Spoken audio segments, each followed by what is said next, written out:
Mesdames et messieurs, je suis heureux bien sûr de vous accueillir dans cet endroit dont le nom évoque à lui seul, vous le savez, cette France qu'on aime tant, cette France devenue deux fois périphérique et souvent incarne la France des oubliés. Avec mes amis ici présents, nous avons décidé de présenter au suffrage des Françaises et des Français une liste qui portera le nom évocateur, comme c'est marqué partout derrière, d'Alliance rurale. Je tiens déjà à vous dire que la ruralité n'est pas pour nous un point géographique, c'est d'abord et avant tout un mode de vie ancré dans l'ADN de chacun d'entre nous. La ruralité, c'est dans le fond la recette du bonheur où les cultures et les valeurs forment ce socle de la tradition et surtout de la transmission. Garantir à ses enfants et à ses petits-enfants la transmission de nos héritages culturels, sociaux, économiques est aujourd'hui pour nous le défi que nous souhaitons relever ensemble. La ruralité, nous le pensons très fort, n'est pas un facteur de fracture entre le monde des villes et celui des campagnes. La ruralité, c'est au contraire la garantie d'une France heureuse, d'une France de la tolérance, d'une France de la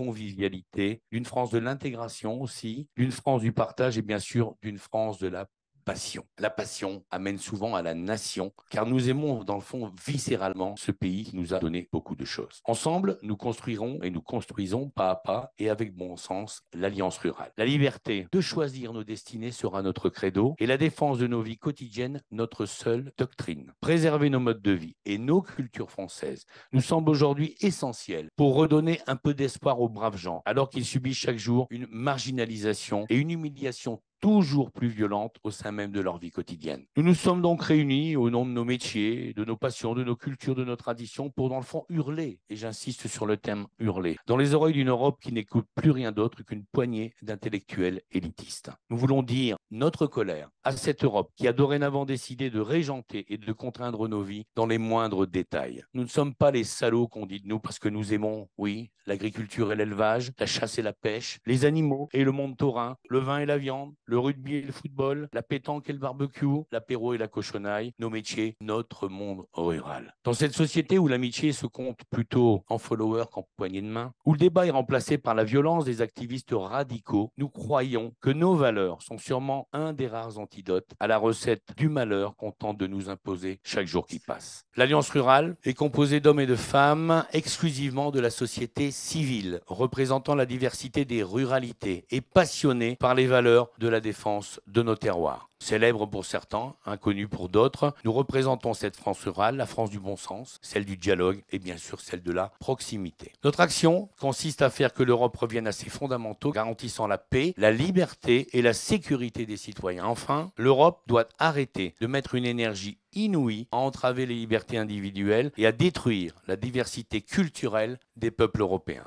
Pour finir, l'Alliance rurale n'a pas pour vocation à devenir un parti politique, mais de faire en sorte, au soir des élections européennes, les responsables politiques français et européens prennent enfin en compte cette France qui se tait, cette France des cultures, cette France des plaisirs simples et des sourires, la France des jours heureux qui inspire simplement qu'on lui foute un petit peu la paix.